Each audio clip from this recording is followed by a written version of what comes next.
Our next guest, I'm really honored and excited to share with you and introduce. She comes from New York. She was raised by a shaman. She is a mother and a world-renowned spiritual teacher, and she's the author of the book Don't Just Sit There, which I like. I know her by her music and her meditations. Your music is kind of like the background music, either to my journaling or to me falling asleep, but I also cook or I work with it in the background. You can find that on iTunes, that album, The Lunar, which I just love. But I'm just excited to have you here and for you to guide us in a workshop today. Thank you, Biet. Hi. Hi, Megan. It's so good to be here. Can you guys hear me? Yes, I hear you. Sounds good. I'm very excited to guide you today. So I thought I would do a brief talk to tell you a bit about who I am, very brief, because really you can figure out who I am through Google if you really needed to. But I think it's important because it really brings people together. I think when people have a story that isn't fluffy and is told in a real way, has a way of centering us all inside of our hearts. So I'll start briefly with that, and then I'm going to move into speaking about shadow and secrets and how we can learn to and start to fall in love with the parts of ourselves that we may at this time feel are unacceptable or too dark to share, or we want to take to our graves, or parts of ourselves that we hide because we think that there's this great, kind of like Rocky winning the fight in the final moment of the movie, kind of like, we're all looking for that moment to happen in our lives. And I think when it's not that moment, we tend to beat ourselves up. So I'd like this workshop to be a little bit about softening into those parts so that more of our life can feel more equanimous. And then I'm going to move into a brief meditation experience so we can do some breath work together and get a little bit high. And my breath work is notorious for being pretty extreme. So please do not try it or even think about trying it if you're driving or operating a vehicle. I see someone driving. Don't worry if you park, that's fine. But it can make you faint. It can make you feel like you're going to die. People face plant. I do events with thousands of people all over the world, and people will literally face plant onto the floor. So I want to be mindful of that. With that said, it's not dangerous, and you can feel safe doing it. It's just, it brings up an ecstatic sensation, but after a brief period of disorientation. So starting with me, my name is Biet Simkin. Yes, I'm the author of a best-selling book, and my life is quite fancy now, and it's unrecognizable from the woman that I began as.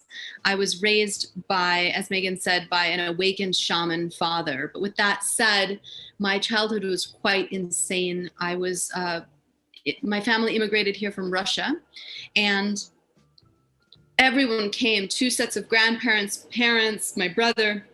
And within 6 years, everyone started to die. My mom died of pancreatic cancer when I was 6, like this. Like, pancreatic cancer isn't a danceable cancer. It's not a kind of cancer that you can like have conversations with and do things with. It just kills you. And so she was just alive, and then she was dead.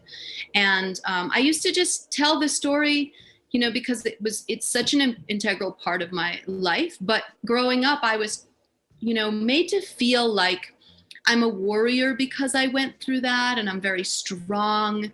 But as I've gotten older, I feel like it's just horrific, like to lose a parent when you're that young. It's really, really, really sad. And I think only now in my early 40s am I really starting to come into letting myself feel all the sadness that I held off feeling for those first 35 years or so. I just felt like if I let myself feel that sadness of losing my mom, I felt like I would break. And so I pretty much wore a leather jacket and was very hardcore. I got signed to Sony when I was 18. I make music. Back then, that's all I did was make music. And I'm a drug addict and an alcoholic. And so my career took like a turn for the worse pretty quickly. And then the next 10 years were just sex, drugs, and rock and roll, if anyone can relate with that mode of operations. I was a DJ in New York. And things got really tough then. And I think that, you know, for anyone who's with us today, like I do believe that life hands us very specific difficulties for a reason. And at that time in my life, life was giving me quite a few, and it was giving them to me in a round, sort of like if you pulled a machine gun out and were like, okay, if I just shoot this way, like how many things can I hit? And the first thing that happened was I had a near-death experience. The second thing that happened was that I had a daughter who died of sudden infant death syndrome 4 months later and was put in my arms dead. And none of that was loud enough for me to really hear the message. And I believe that the universe was telling me, like, you are not on your path. This is not what you're supposed to be doing here. And I basically had 2 fingers in the air with a fuck you symbol. And I was like, I don't give a shit what the fuck you say. I'm going to suffer, and here's how. And I picked up a bunch of heroin after my daughter's funeral, and I did heroin with such a vengeance, and cocaine. I just tried to get as much up my nose as possible all day, for anyone who can relate to that form of numbing. And, you know, I've tried every other form of numbing: sex, food, you name it. I've probably tried it.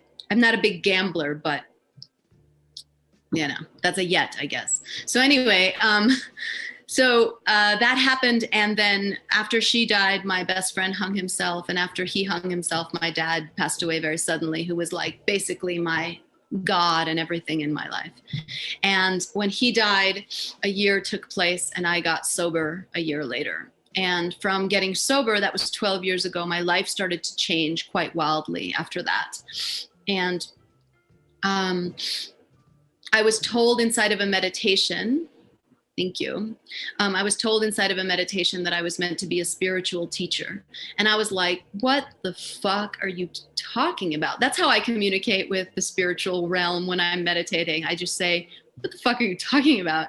But they were talking about me becoming a spiritual teacher. And as soon as I did, my career took off like a wildfire, and my life really took off. You know, I found the man of my dreams.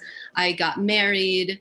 My career took off. I was being flown all over the world to speak. I was making money for the first time in my life. I come from extreme poverty. I was on Medicaid and food stamps 7 years ago. So I think it's all very new to me. And also I was interacting in a space where I kind of felt like I was pretending a lot of the time, even though like I told people that I was poor, but I think they thought I was poor like long ago. I don't think they understood that I was poor like, you know, a couple months ago. They were like, oh yeah, that's cute that you were poor at one time. I'm like, no, you don't think you understand. Like I'm really broke. But anyway, all that changed. I went from rags to riches. You know, I went from like having literally no ability to leave New York City. And for anyone who lives in New York City, you know how painful that is, to summering in the Hamptons, you know. So things look very different today. And I say that all because it's so beautiful. It's so beautiful and triumphant. And I believe in triumph. I believe in glory. I believe in that like weird music, like do, do, do, do, do, do, and your like hair is blowing in the wind. I believe in that. And I'm a conduit of that. I create that in people's lives. I am that. I love all that. But this workshop is about the other side of that. The fact is that if you're going to live a triumphant life, you have to do it as a human. I mean, unless you came here as a koala bear, you know, if you're a fucking human, you're also a human, which means that yes, part of your life will have that soundtrack and your hair will be blowing in the wind and you're like, you know, you're going to be touching your boobs and you're going to be like, oh, and then the other part is going to be you in fetal position, like crying. And the other part is going to be you banging into a pillow, screaming.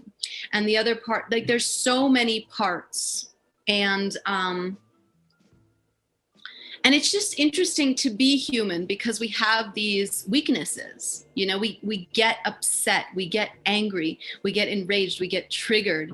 And I just feel like as a person who was raised by men, and as a person who was raised in a society where I was taught that I needed to be strong, buck up, and like not be too emotional because that's embarrassing, I felt for a very long time like those things weren't acceptable.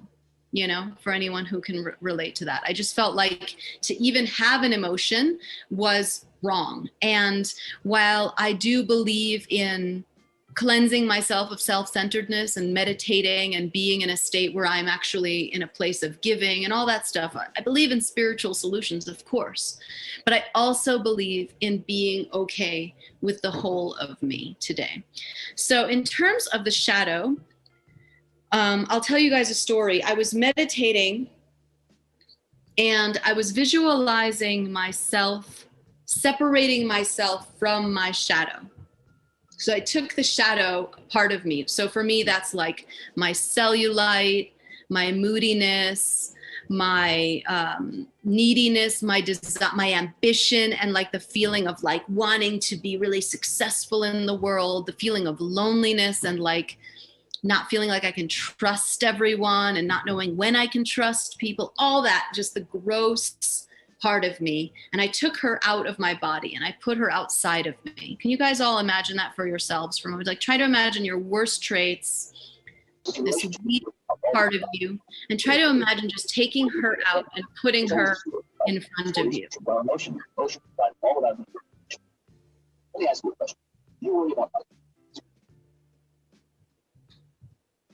All right, we had a visitation. We're back.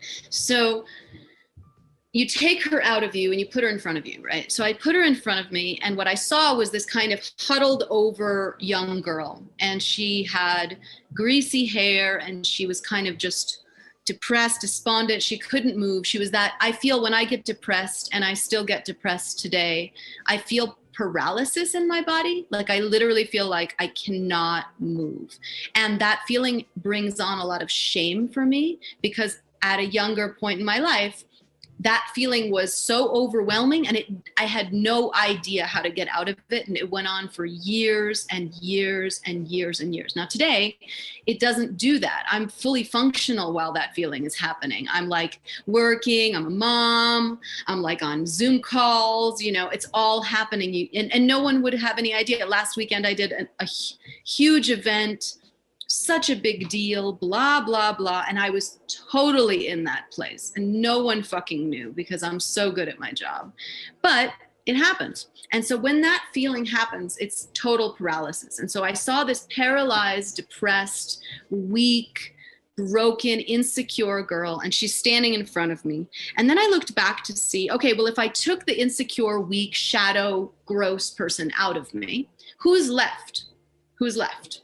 And I looked back and I could see that all that was left once you took all that out of me was kind of like an enlightened Christ consciousness type thing, like this light being, enlightenment, a feeling of connection to all things, a complete disconnection from reality, like in the sense that the other half of me is knows that we are all one. The other half of me doesn't believe that death is real or worries about death.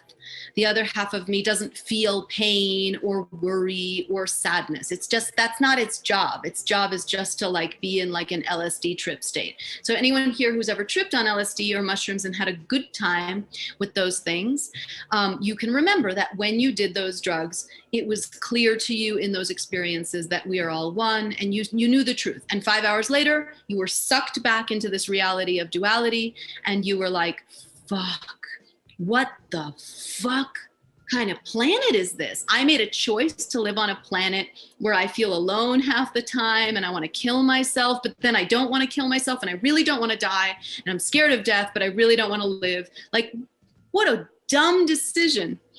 And thank you. The truth is that I have never found, and now in my spiritual quest, a decision I have felt and a verification that I have made is that there's no better planet than Earth.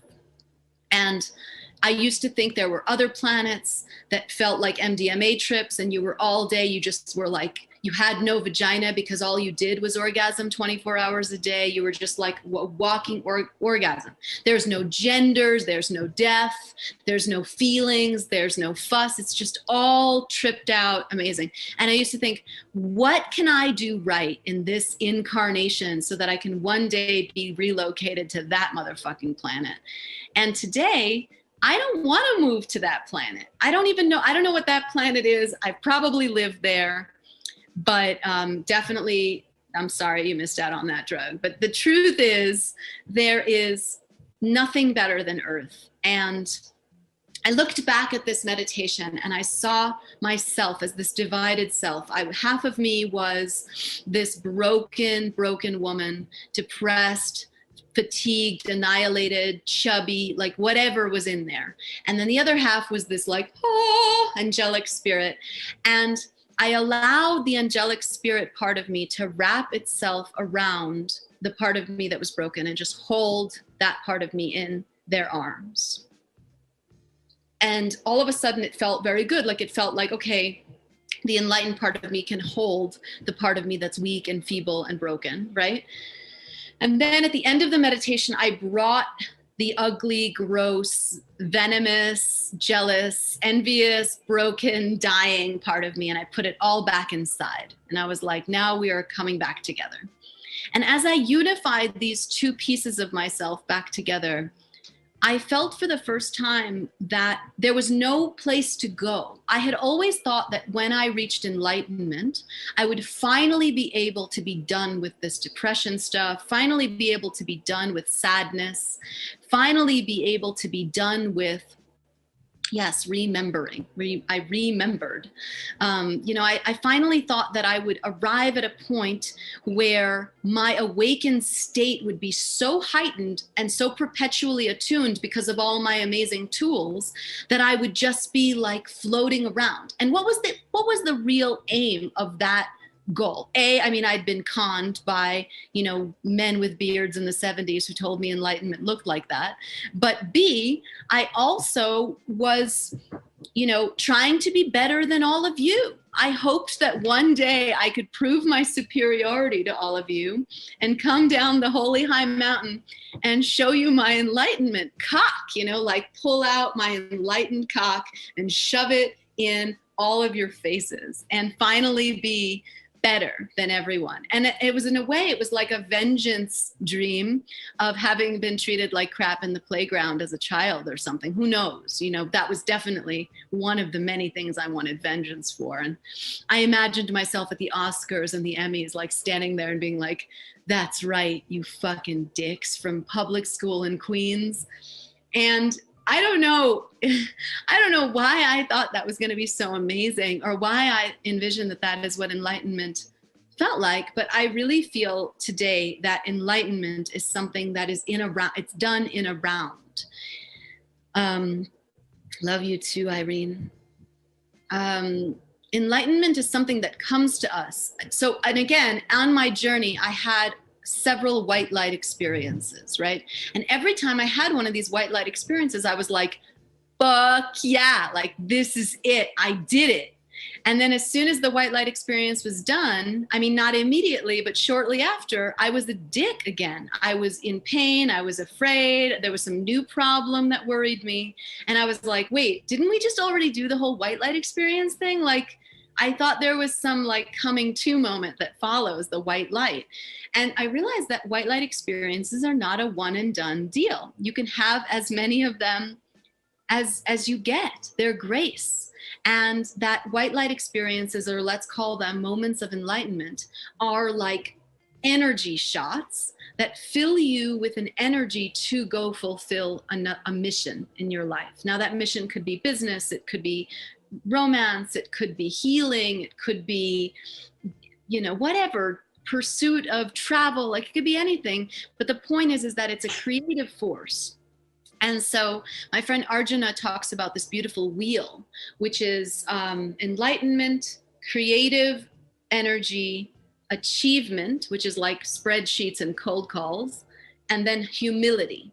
And humility is this point where you're like punched in the gut because you're a total loser and you really are powerless without the assistance of a higher force, and you fail. And that failure leads you to pummel yourself to the ground and beg for assistance from this internal wisdom, at which point you reach enlightenment again. And that goes on and on and on. So to me, I'm in favor of humility. I'm no longer looking to be free of the difficulty of being humbled by life. So, so I'll share with you a few secrets of mine, and then I'd like to open the floor for some sharing from you guys. I'll take like 2 shares, but I want to ask that if you're going to share, prepare to get weird. Like, please do not share if you're just going to be like, yeah, you know, like, I see what you're saying, and it's all like, really, yeah, that is kind of weird. And like, please don't do that. Like, if you're gonna share because you want to really, really shed something. Okay, so I'll tell you a few things. So one, when I was 7, I was 9, 10, and I invited this girl, Vanessa, over to my house. Vanessa, if you're here today, I'm really not mad at you, and I love you. I have no idea who this person is, what their last name is. And I really wonder if one day I'll be doing an event and she's going to be like, I'm Vanessa. That would be super weird. I highly doubt that, but you know, anything's possible. Anyway, so Vanessa, I think that was her name, came over to my house. And she was like a year older than me. Like I was like 9, she was 10, something like that. And I decided to show her how I masturbate, because I wanted her to know I knew how to come at the age of 8. And I was like, this is a thing everyone should know about. And so I showed her how I masturbate and was trying to teach her to do it. And she freaked out. She ran out of the room screaming, and then called her mom and had her mom take her home. It was so humiliating. And I never even remembered that story, but I certainly didn't share it publicly until about a year ago. You know, I was like, wait, what? That really happened? But it was a piece of my life that like I really felt a great amount of shame around. And it brought a lot of shame around masturbation or sexuality in general. There was something there that was really, really hurtful. Another thing is that I've struggled with food and body dysmorphia and food stuff for 28 years, from the age of 13, when I went from looking like Winona Ryder in Beetlejuice to J-Lo overnight. I felt so much shame about that, and also the cellulite on my thighs. And I believed that if anyone saw those parts of me, they would know, full stop, that I was really not as worthy or as beautiful or as valuable as I say I am. And also, whenever I shared about how valuable I am, which I think is a really great superpower that we should all indulge in, is remembering how valuable we are, I would feel like I would be like, I'm valuable. And then there was this voice that came over me, and it was just like, but you have cellulite and you're kind of ugly. And like this voice was always there. And then I was like, you know, I'm a famous spiritual teacher, so I'd be like speaking to groups of thousands after just having like 2 slices of pizza and wanting to kill myself, and being like, if I tell people that this is happening with me, who's going to want to buy my book? You know, who's going to want to work with a chick who's like having these kinds of issues? And so I share all of this because the truth is once I came out of the closet with this stuff, it really didn't do the thing I thought it was going to do. It didn't ruin my career. In fact, it made me feel for the first time that I was actually able to do something for people that was really real. Because again, up until then, even though I'm very, very, very good at my job, I just felt like I was lying, because there was a point at which I was just like, I really just want to be superior to you. That is my true aim. And I do believe that most people's aim is that, regardless of what their vocation is, it's just most uncomfortable if you're a spiritual teacher. But like, I'm a rock and roll star. I do these huge events that I score with my own music. So I was like, I guess as a rock and roll star, I'm allowed to be like superior to people, right? You know, but in the end, it's like, I don't fucking want to be superior to any of you. Like, that doesn't make me more useful. And the weird thing is, I think we're taught as a society that if you are superior to others, you are in fact more useful, right? So that's how we have fame.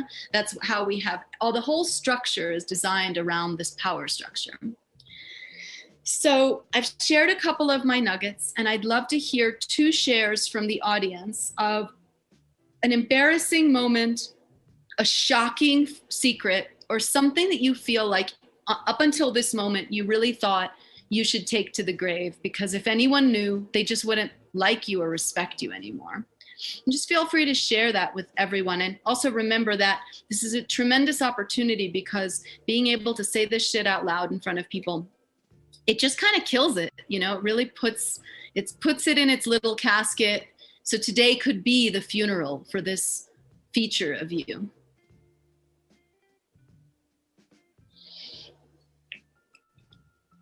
And Megan, if you can help me, maybe select someone or like tell them if they raise their hand.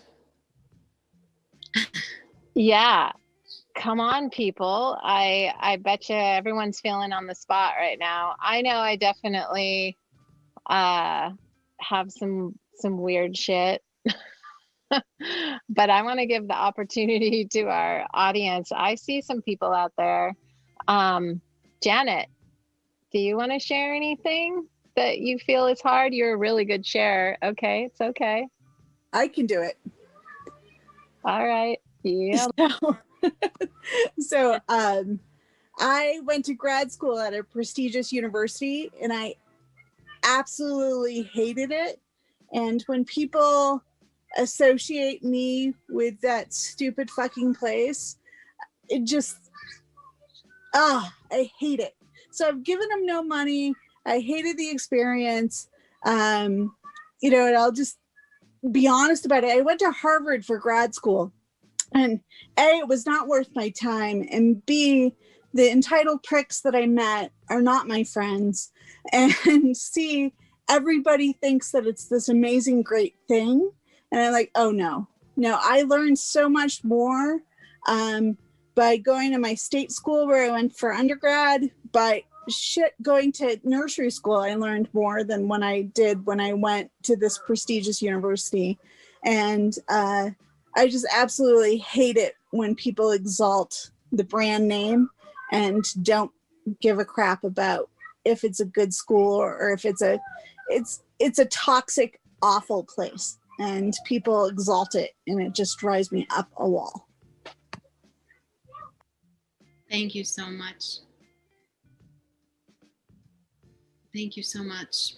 I mean, I think with that, it's not so much about you, and it's more about the actual place. So it's a little bit different in terms of like you feeling relieved at the end of that statement. But try to over the next, as we do the meditation, like meditate in your own way on what piece of yourself, like what part of you is the Harvard of you. That's what we're really looking for right now. Because we all know there's a Harvard and a Donald Trump and there's a lot of fucking bad shit out there, okay? We get that. I'm talking about every single person in these squares, some of whom I can see, some of whom I can't. You all have a Donald Trump inside of you, and you know it. And that's what I'm trying to share with you. I'm trying to share with you the parts of me that I don't feel proud of. Like I think that, I've always been very like, this has gone away over the last few years because of this work. But for instance, I've always felt very afraid around celebrities. Like when I would be at a party with celebrities, I would feel like celebrities were better than me and they had something I would never have or I wanted. And I felt so afraid around celebrities. And it was debilitating, really, because in my career, I was around celebrities quite often. And so it would feel so exhausting. I literally felt like I was like coming home like drunk after a night of spending time around a celebrity because I had wasted so much energy. I don't know if anyone can relate to that one, but I think that's a really embarrassing feature that makes me someone that I'm like, ew about. I want to be the kind of person. And by the way, I think we can all relate too that we spend a lot of energy pretending to be something we are not. So for instance, I would hang out with celebrities. I'd spend the whole time pretending like I didn't care that they were a celebrity. And I was fucking exhausted by the end of the night because I was pretending to feel something that I wasn't feeling, being, or doing. So I think that's one thing, but it could be anything. So if anyone has Angela has something to share. Megan, can you call on Angela? Angela, you could make a scene to us. Hi, everyone. Thank you for sharing everything about yourself. I feel for you in a million ways. Biel how do you say your name? Biet? How do you say? Biet, like Juliet with a B. So anyway, the first thing I want to say is my mother had a lot of isms. And one of the most wonderful things she said, at the end of the chess game, the king and the pawn end up in the same box. And I was raised in Massachusetts and inner city Boston, and Harvard, all of that, nothing was any better than anything. And I learned from early on, you just judge people on how they treat you. And it doesn't matter whether they have, and I've lived in both lives. I've had a lot of money, I've had no money. And another thing my mother taught me, I was so fortunate to have her my whole life. And I was fortunate enough to get to like 50, I'm gonna be 60 now, to be able to say to her, I'm sorry I was such an ass when I was a kid, because kids all beat up on their parents. Anyway, so she shared with me also too, and we're getting off topic with the money and the Harvard and the status and the fame and all that. She said, the only thing that money does for you, it magnifies who you are. If you were a nice person when you had no money, when you get money, you're going to be a nicer person. And if you're an asshole with no money, you're going to be a bigger asshole when you get it. And I've watched it. I've watched it happen. People get ballsy when they feel like they don't have to heed to anyone. But I'm so excited that you share all this stuff, because I come from the old school. I went to Catholic school. I don't know, no one ever said to me personally, be ashamed of everything that you feel about your body and all that, but somehow it was implanted. But then I also had a mother who would say, don't be ashamed of your body. She walked around naked half the time, but she was 15 years younger than my dad. And my dad was born in the 20s. And that man, God forbid you walked in and saw him changing his pants and he was in his boxers that were from his knees to his neck. He'd say, Jesus, kids, I told you to stay out of here. And we're like, God forbid, Dad, we might see your kneecap. And then my mother, like when she got cancer and her skin would burn because she had to do some type of lights. She had a bunch of different cancers. She's, lost the battle to it now. But years ago, you'd go into her house, because we had like a 3-decker house, and she'd be there naked washing dishes because the clothes would hurt her body. And my brother would walk in and go, oh, Mom, I'm sorry. She goes, Vincent, don't worry about it. And we just got so comfortable. So for me, when I feel shame about something, like you're talking about touching yourself or all these things are just, listen, everything that a woman did, they treated us like shit for anyway. If you have a baby, you're no good. If you're too young and you have a baby, you're no good. Or I should say you're a whore. If you kept it, you're a whore. If you gave it up, you're a whore. If you had an abortion, you were a whore. Okay? So fuck everybody. You got to live your life the way you have to. But the best is when my mother's there, she started getting a little chubby. She got very curvy. And my brother goes, Ma, you look like the Renaissance woman. And there he is. She's butt naked. And my brother's hugging her, completely naked. It's like you have to be comfortable with life. And if you have to add humor. If it gets too heavy, just laugh it off. Nothing's worth it. It really isn't. I mean, I'd show myself, but I'm in my pajamas still, because the only thing I got out of COVID is I've been home a long time, and I'm like, I'll stay in my pajamas as long as I want to. I even answer the door. But anyway, thank you. Thank you, Angela. You're very wise. You should have like a talk show or something. You and I can do it together. Done. You're a young kid. You're a young kid. I didn't have the balls to talk like this. Now I share everything, and I have 4 daughters. Oh my God. And they make me look like I'm a prude. It's fun. Thank you, Ange. You have to make the best of it. There's always someone who's got something, they get worse and better. You cannot gauge anything based on anyone else. You have to go for your personal best. So the homework is for all of you to go home and just come up with some of these secrets. And also, I don't know, I think that there was one more person that wanted to share, but I know that are we ending at my time, 2:30, so that's 4:30 EST? Irene, yes. I'd love for Irene to share, and then we can move into a brief meditation. So Irene, if you're here, please share.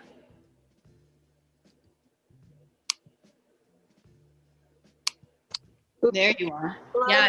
Hi, sorry.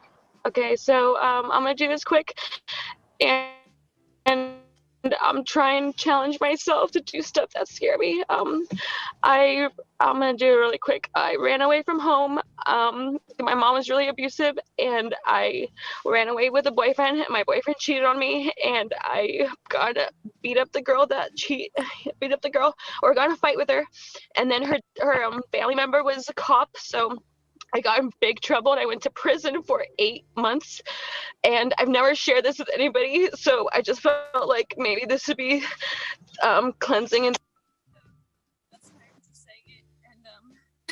And just my mom just recently attempted suicide, so we had a really bad relationship, and I can't really connect with her ever. So I just feel so alone, and I just feel so so unfit to be a friend or share. Like, I just like feel so ashamed of myself, and I haven't been in a relationship in a long time, and I can't keep relationships, and I just try to heal myself. But I know I have love, and I do love, and I'm capable of love, and I am thankful for letting me just say this out loud. And yeah, so I've been just started my yoga journey a year ago, and it's been so amazing, and still working on it, and and I feel better, so thank you. And yeah, I mean, breast cancer, I just kind of got connected with this community because I am searching for a community. I'm searching for a tribe, and I just feel so shy sometimes. I just feel like I can't connect. And it's just like it's, I think you call it personality disorder. I've gone to therapy, and so they say I have personality disorder, and I'm really trying. I'm trying. So thank you for holding space for me. Irene, thank you so much for sharing. And I want you to know, I can't see your face anymore, but I want you to know that everyone here has wept the way you're weeping now. We've all sobbed and eaten our own tears, and you're not alone at all. It's really fucking weird being on this planet. And if you're feeling that way, something is being opened up for you. If you just relax and allow yourself to fully feel all that pain and ask in your prayer and meditation, how is this working for me? What are you trying to show me? Please tell me what you're trying to show me. I will listen.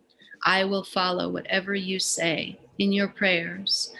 I promise you that you will start seeing signs, and things will guide you out of the hell that you are currently in. There's nothing wrong with the hell that you are in. Hell is a part of this planet. That's what I'm trying to say inside this workshop. So don't think there's anything wrong with you or wrong with this part.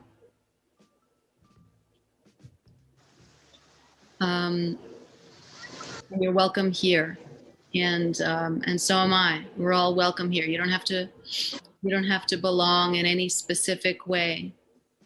And we love you, Irene, and you're definitely capable of love, like you said, because you're made out of it. So how could you not be capable of it? So just to go a little bit deeper into this feeling, and not to be afraid of it, we're going to do a little bit of breath, and I think we only have about, let's see, okay, well, I'll go a little bit over by a couple minutes, but I'll just feel into what we're going to do. So we'll begin by breathing, getting comfortable where you are. Please do not do any of this breath while driving or operating heavy machinery. And we're just going to inhale through the mouth and exhale through the mouth. It'll look like this. And just back and forth like that. And nothing else, just in and out. And I'm going to put on a little bit of music, but hold on one second. Can you guys hear that? Can you hear music?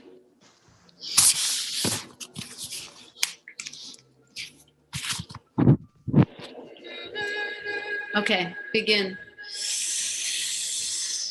And release. Take all that pain that you feel and let it in.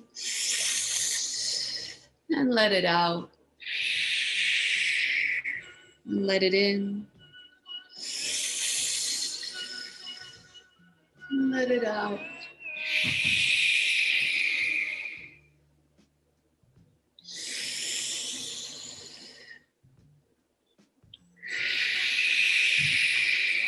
Keep going. Nothing, just inhaling through the mouth and exhaling through the mouth.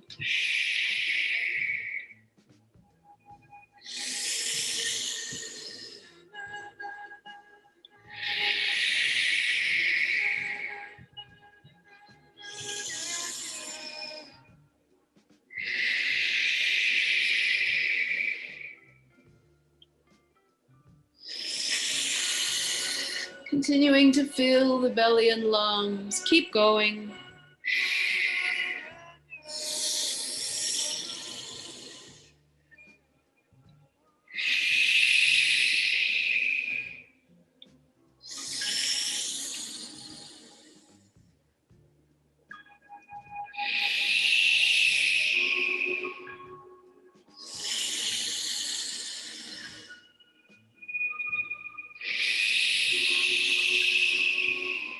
Keep going.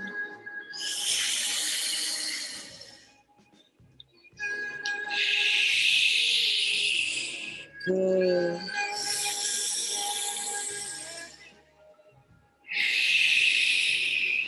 And on the top of the next one, in, hold at the top, holding the breath.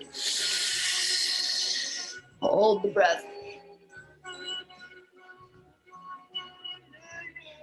And release.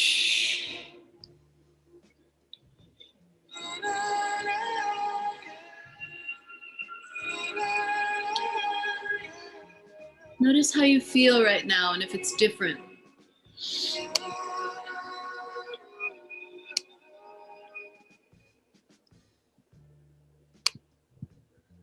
This next breath we'll do is just going to be a releasing breath of negative energy. So this is an anger meditation.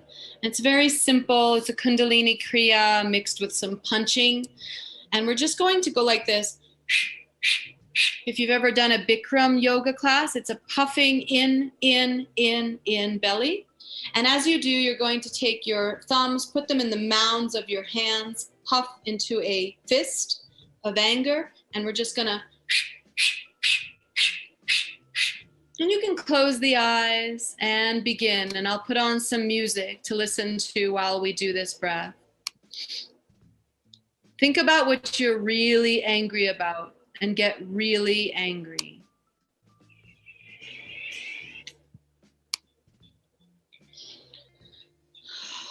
Think about it and just let it out.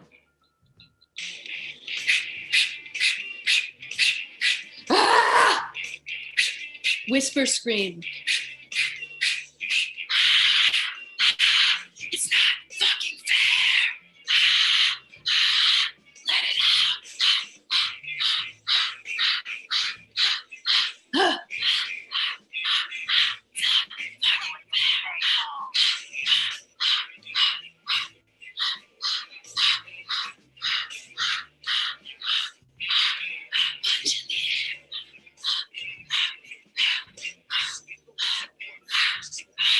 Let it out. Let it out.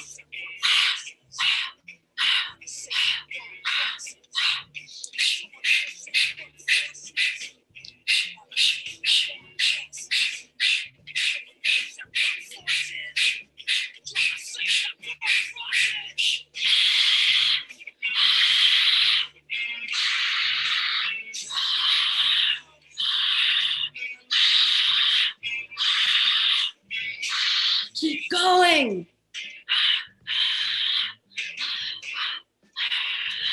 Keep going.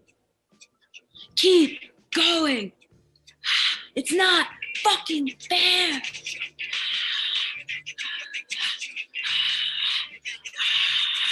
Let it out of your body.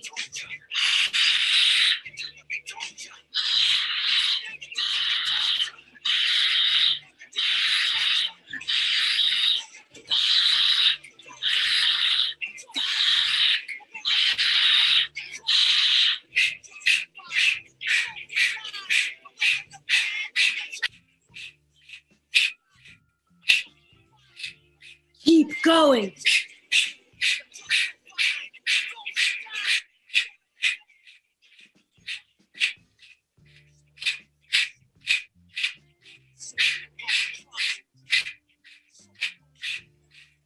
Just a little bit longer.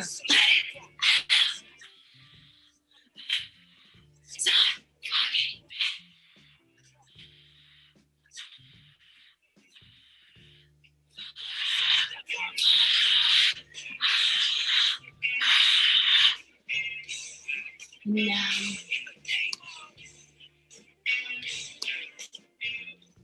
take a deep breath in, putting the arms up above your head, holding the arms up, and hold the breath. And release.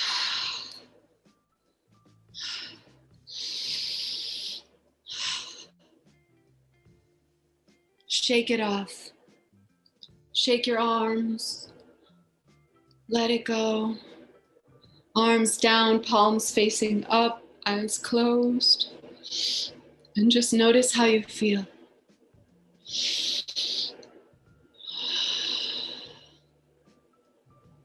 Noticing how you feel.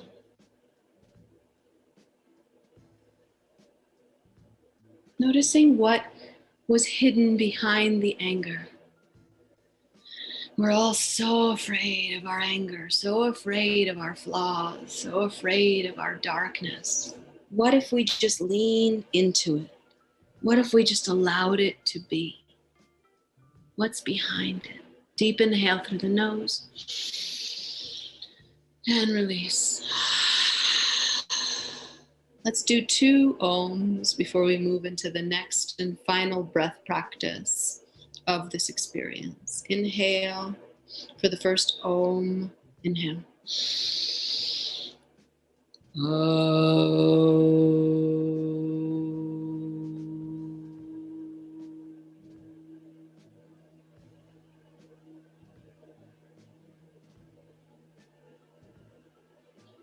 Inhale and exhale to release any tension. Inhale for the second Om. Inhale.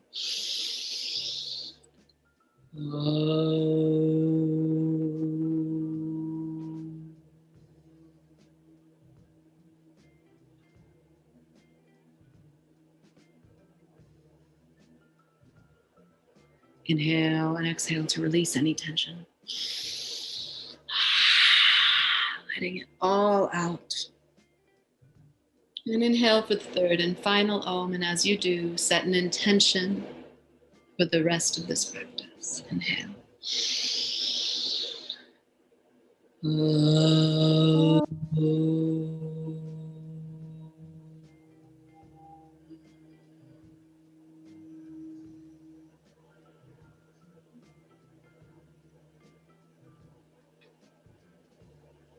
Inhale and exhale to release any tension. And coming to open your eyes if they aren't open, and I'll show you the final breath practice. The final breath practice is always through the mouth. We'll be doing 4 rounds. The first 3 are just in and out through the mouth, just like we did before. The fourth one, however, is like this. I'm going to show it to you first before we do it. It's inhale,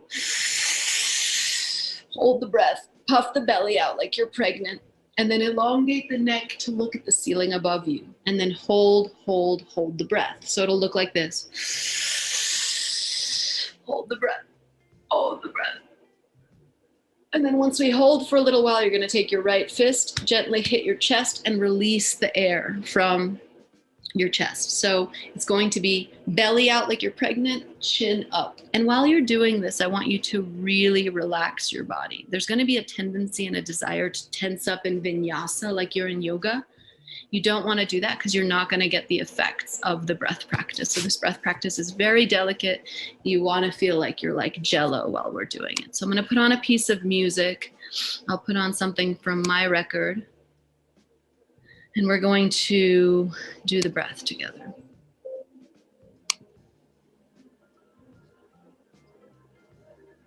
Okay. Everyone prepare, begin. And release. 2. Release. Relaxing completely. 3, inhale deeply. And release. 4th one, hold at the top, belly out like you're pregnant. Hold the breath.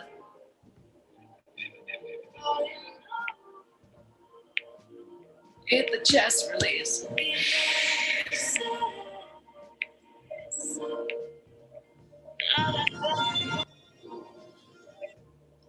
Notice if the screen has changed, if your body has changed. My mission in life is to connect myself and you into this infinite force. I can talk till the cows come home, and I can be funny, and I can cry, we can cry together. But in the end, if you don't remember where you came from and where you're going, you're always going to be afraid to go home.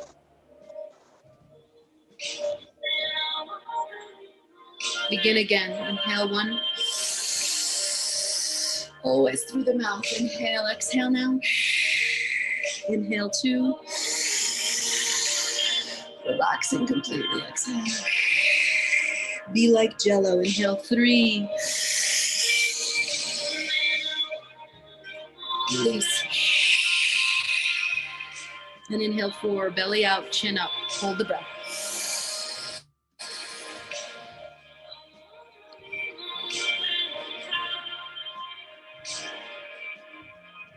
Hit the chest, release.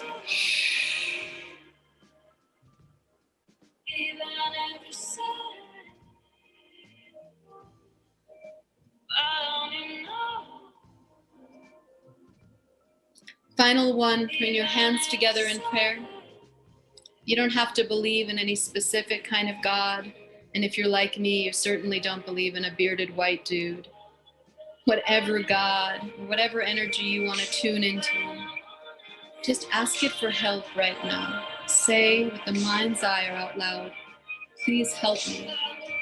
Please, please help me. I love you. Please help me. And begin. Inhale. Release. Inhale 2, fully relax.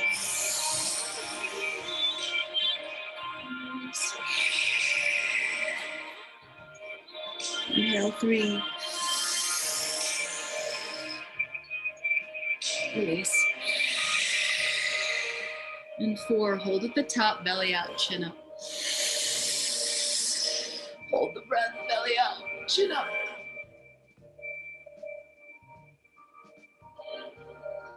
And hit the chest, release.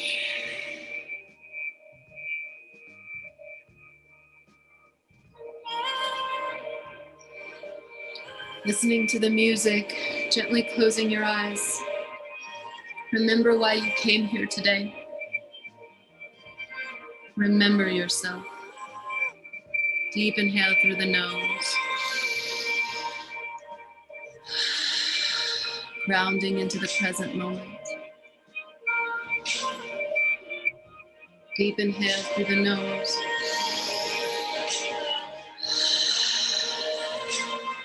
Gently closing the eyes if they aren't already closed.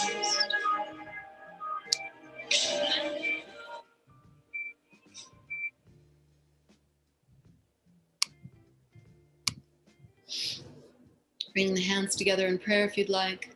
One more time. Let this energy be with you for the rest of the day. Let your visions take you over. You are allowed to dream any size you like. I'm just noticing if you feel different than when we first started. This workshop, this meditation, any of it. And let this meditation and experience that we've had together open your heart for everything else that you will take in for the rest of this beautiful day with these wonderful women. Deep inhale and release. Gently wiggling the fingers, toes, and coming back to me.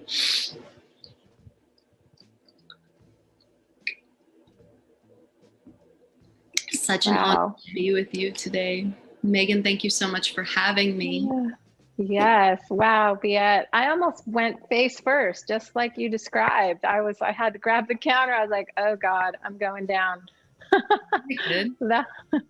I'm glad I didn't, but that was amazing breath work. And if anything, I'm feeling such a vastness right now, versus in one small space. So thank you for that opening. And I'm also really grateful for the women who came forth and shared, and shared their own depth and what's happening in their worlds. Thank you. I'm really honored to facilitate something like this. So if anybody has questions for Biet specifically, hit us up in the chat and we'll share with you, Biet, and you can answer, and we'll make sure it gets to our audience. And also all of you, please come be with me on Instagram. I'm putting my little handle there. Yes. So yes. have some of these breathworks in my IGTV so you can just do them when you're sitting at home and you're like, fuck man, what the hell is this place? So tune in to who you are, what you are, and I love you, and I'm here with you, and I'm just on this ride with you, another bozo on the bus. Thank you.